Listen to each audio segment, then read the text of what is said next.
நாளெல்லாம் புது நம்பிக்கை. கண் திறக்கின்ற போதிய சோதிக்கின்ற வாய்ப்பு. பிறந்த ஒளிக்கனி ஒரு புது நிறமாய். பாலைவனத்தினில் புன்னகை சூழ்வதாய். சுகத்தினை சூழந்திடுங்கள், உலகம் உங்களை வாசிக்க. ஊரில் விழுந்த மணிக்கு செவிடும் சங்கீதம் முற்றும் திருவிழாக்கென பிரகாசிக்க.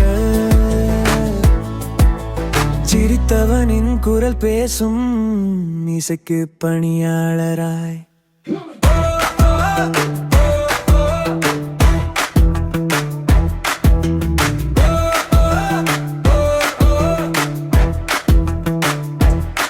இன்று உற்சாகம் உள்ளது நிறைந்து வரும். நாளைய தினத்துக்கு தன்னிகராய் இருக்கிறது.